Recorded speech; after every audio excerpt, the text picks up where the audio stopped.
Assalamualaikum warahmatullahi wabarakatuh. Badan usaha. Apa itu badan usaha? Badan usaha adalah kesatuan yuridis atau hukum dan ekonomis untuk menggunakan modal dan tenaga kerja dengan tujuan untuk mendapatkan keuntungan atau laba. Disebut kesatuan yuridis karena untuk mendirikan suatu badan usaha ada aspek-aspek hukum tertentu yang harus dipenuhi, seperti memiliki akta notaris dan surat izin usaha. Disebut kesatuan ekonomis karena dalam mendirikan suatu badan usaha harus terdapat faktor-faktor produksi yang bisa dikombinasikan untuk mencapai tujuan. Dengan menggunakan kesatuan yuridis dan ekonomis itulah suatu badan usaha mengelola dirinya untuk mencapai tujuan yang diinginkan.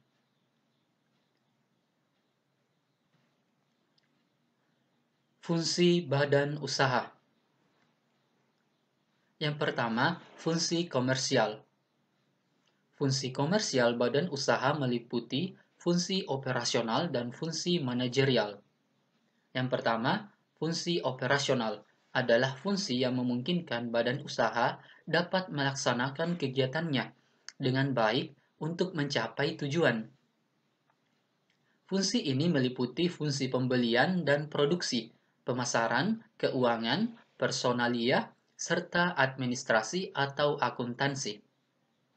Yang kedua, fungsi manajerial.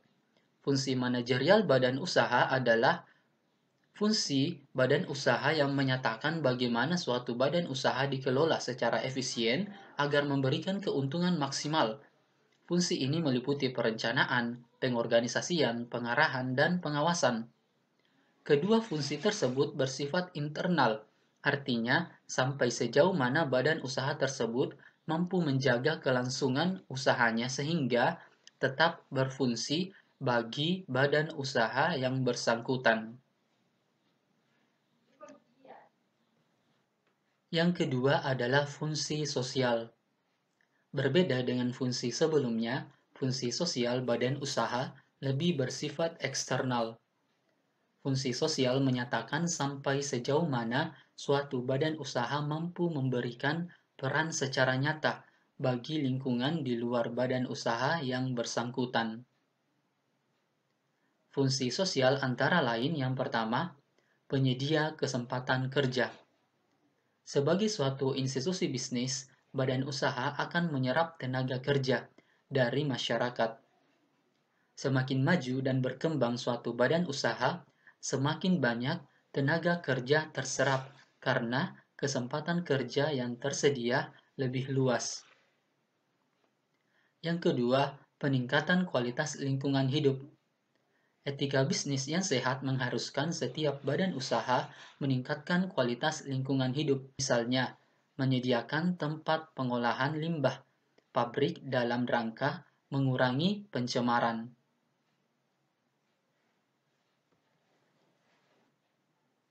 Bentuk badan usaha. Undang-Undang Dasar 1945 Pasal 33 menyebutkan akan pembagian bentuk badan usaha. Badan usaha yang dikenal di Indonesia ada 3, yaitu Badan Usaha Milik Negara atau BUMN, Koperasi, dan Badan Usaha Milik Swasta atau BUMS.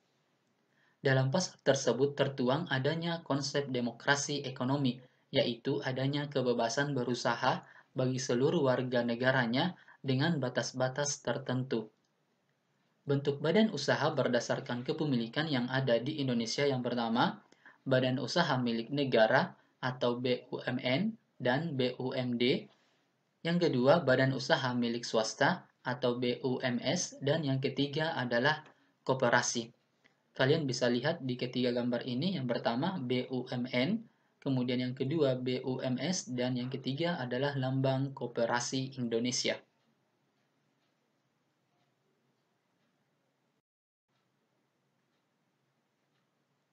Yang pertama yang akan kita bahas adalah Badan Usaha Milik Negara (BUMN). Menurut Undang-Undang RI Nomor 19 Tahun 2003, pengertian BUMN adalah setiap badan usaha yang baik seluruh ataupun sebagian besar modalnya dimiliki oleh negara, di mana melalui penyertaan secara langsung yang berasal dari kekayaan negara. Dalam sistem perekonomian nasional, BUMN berperan sebagai pelaku ekonomi yang berlaku secara nasional. Tujuan awal didirikannya BUMN ini adalah untuk mewujudkan kesejahteraan masyarakat dan memenuhi setiap kebutuhan masyarakat di berbagai sektor. Contohnya, sektor pertanian, perikanan, transportasi, telekomunikasi, perdagangan, listrik, keuangan hingga pada sektor konstruksi.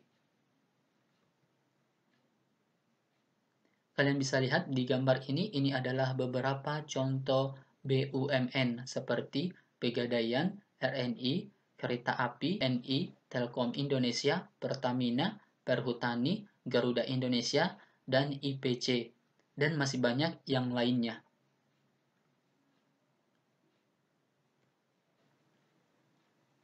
Apa fungsi BUMN?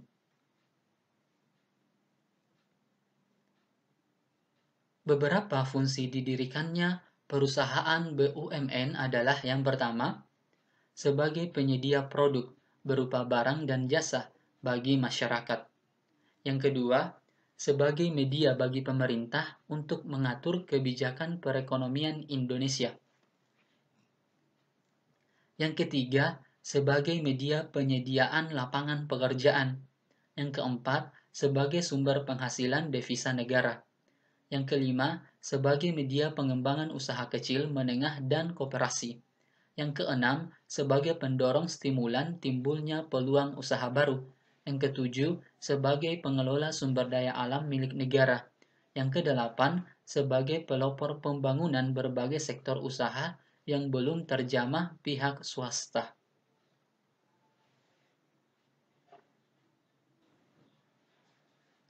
Jenis-jenis BUMN di Indonesia. Yang pertama adalah BUMN Perum atau perusahaan umum, merupakan perusahaan BUMN yang kepemilikan modalnya dan penjalanan aktivitas usahanya dikuasai sepenuhnya oleh negara atau pemerintah. Tujuan utama didirikannya perusahaan BUMN Perum adalah untuk mendapatkan keuntungan serta untuk memberikan pelayanan berupa penyediaan produk berupa barang dan jasa kepada masyarakat dengan harga yang lebih terjangkau. Perusahaan BUMN Perum biasanya dipimpin oleh satu orang direksi dan dikelola oleh pegawai negeri sipil. Beberapa perusahaan BUMN Perum yang ada di Indonesia adalah Perum Damri, Perum Pegadaian, Perum Bulog, dan lain-lain. Yang kedua adalah BUMN Persero. Adalah perusahaan BUMN yang kepemilikan modalnya sebagian besar dikuasai oleh pemerintah, lebih dari 51%, dan sisanya dikuasai oleh pihak swasta. Tujuan didirikannya perusahaan BUMN Persero adalah untuk mendapatkan keuntungan serta untuk memberikan pelayanan kepada masyarakat.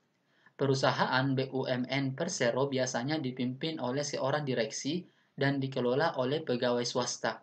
Contoh BUMN Persero yang ada di Indonesia adalah PT Kereta Api Indonesia, PT Garuda Indonesia, PT Kimia Farma, dan lain-lain.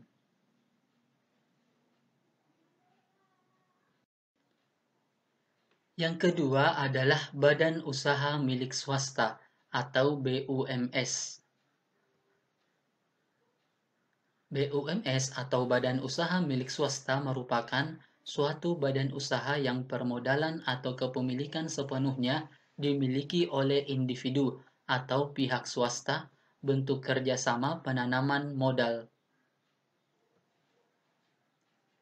Badan usaha swasta dibedakan atas badan usaha swasta dalam negeri dan badan usaha swasta asing. Badan usaha swasta dalam negeri yaitu suatu badan usaha yang modalnya dipunyai oleh masyarakat dalam negeri. Sedangkan pada badan usaha swasta asing yaitu suatu badan usaha yang modalnya dipunyai oleh masyarakat luar negeri. Kalian bisa perhatikan di gambar ini adalah beberapa contoh badan usaha milik swasta. Ada Aksa, Prudensial, Health, Jiwasraya, AIG, Puri Asi, ACA, ASEIK, Askrindo, dan Sinarmas.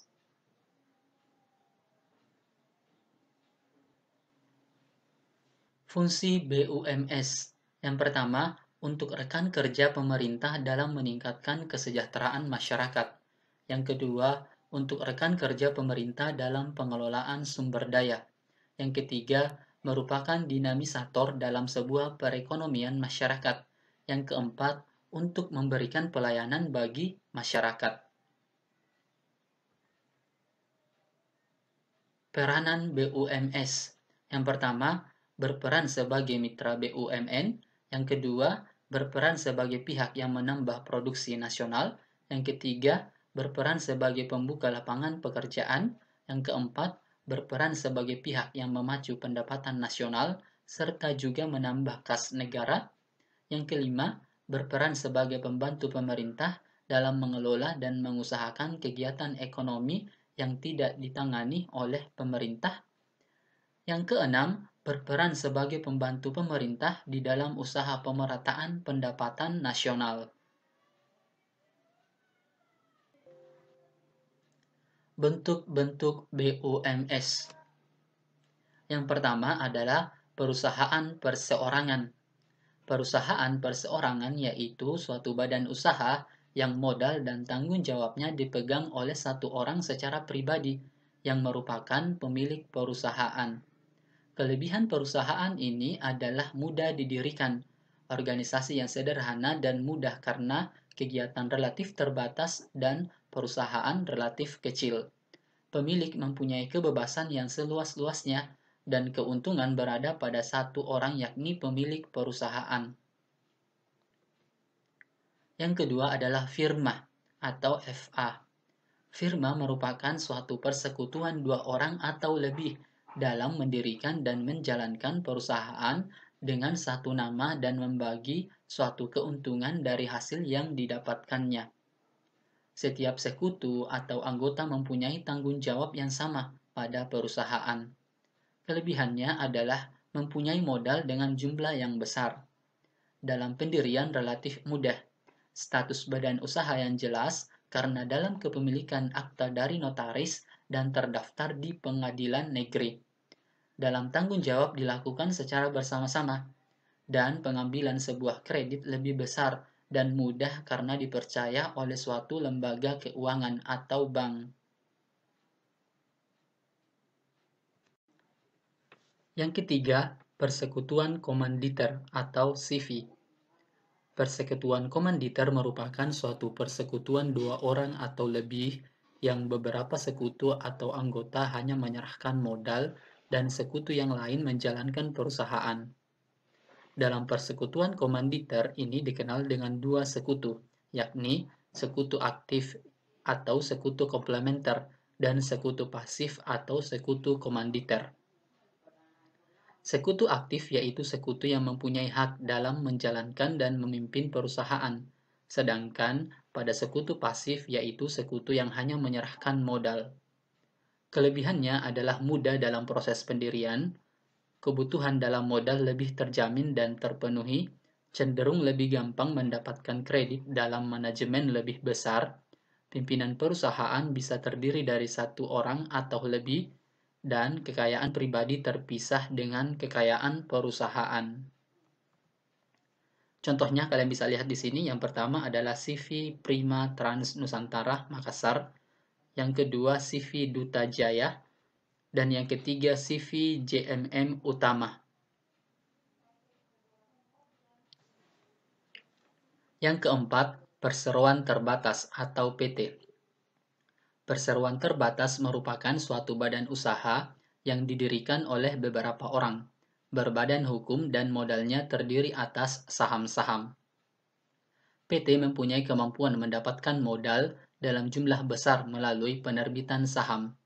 Kelebihannya adalah mudahnya dalam pengalihan kepemilikan, kebutuhan terhadap sebuah pengembangan modal terjamin dan terpenuhi, kelangsungan sebuah perusahaan lebih terjamin, dan mudah dalam memindahkan hak milik dengan menjual saham kepada orang lain.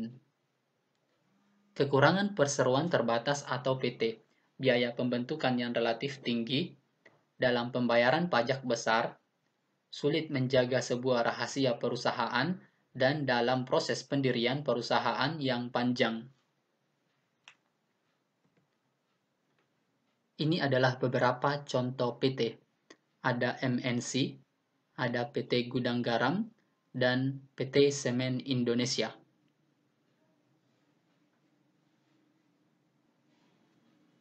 Yang ketiga adalah koperasi. Pengertian koperasi berdasarkan Undang-Undang Nomor 17 Tahun 2012 Pasal 1 ialah badan hukum yang didirikan dengan pemisahan kekayaan dari anggota sebagai modal untuk menjalankan usaha sesuai prinsip dan nilai koperasi. Koperasi memakai asas kekeluargaan dan didirikan berlandaskan Pancasila dan Undang-Undang Dasar 1945. Asas kekeluargaan mengartikan bahwa koperasi bertujuan mencapai kesejahteraan bersama. Ini adalah lambang Koperasi Indonesia.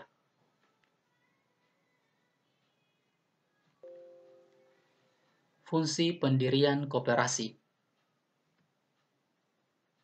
Di pasal 4 Undang-Undang Nomor 25 Tahun 1992 menyebutkan 4 fungsi dan peran koperasi. Yang pertama, membangun dan mengembangkan potensi dan kemampuan ekonomi anggota pada khususnya dan masyarakat pada umumnya untuk meningkatkan kesejahteraan ekonomi dan sosialnya. Yang kedua, berperan serta secara aktif dalam upaya mempertinggi kualitas kehidupan manusia dan masyarakat. Yang ketiga, memperkokoh perekonomian rakyat sebagai dasar kekuatan dan ketahanan perekonomian nasional dengan koperasi sebagai soko gurunya. Yang keempat, berusaha untuk mewujudkan dan mengembangkan perekonomian nasional yang merupakan usaha bersama berdasar atas asas kekeluargaan dan demokrasi ekonomi.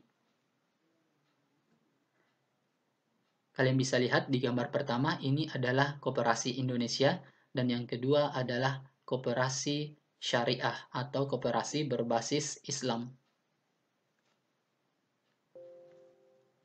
Jenis koperasi berdasarkan jenis usaha yang dijalankan. Yang pertama adalah koperasi serba usaha. Kategorisasi koperasi yang berjalan pada beraneka ragam usaha dari para anggotanya mulai dari simpan pinjam, penjualan, promosi, bahkan jasa juga disediakan dalam koperasi ini. Contohnya adalah Koperasi Serba Usaha KSU Rejosari. Yang kedua adalah koperasi simpan pinjam. Jenis kedua yaitu lebih spesifik mengurus usaha tertentu berdasarkan namanya koperasi simpan pinjam, bergerak pada bidang simpan dan pinjam uang. Terkait cara pembayaran pinjaman tergantung dari aturan masing-masing koperasi, biasanya tuntas atau mengangsur. Contohnya adalah Swamitra, Koperasi Simpan Pinjam Jasa Utama. Yang ketiga adalah koperasi konsumsi, bergerak pada bidang usaha kebutuhan pokok makanan. Namun, pada beberapa kasus, koperasi konsumsi tidak hanya memasarkan hasil kebutuhan pangan, melainkan juga pakaian, kerajinan, dan produksi lainnya. Contohnya adalah Koperasi Sejahtera Bersama. Yang keempat adalah koperasi produksi. Jenis terakhir hampir sama dengan koperasi konsumsi. Bedanya, koperasi produksi lebih dalam mengolah bahan mentah.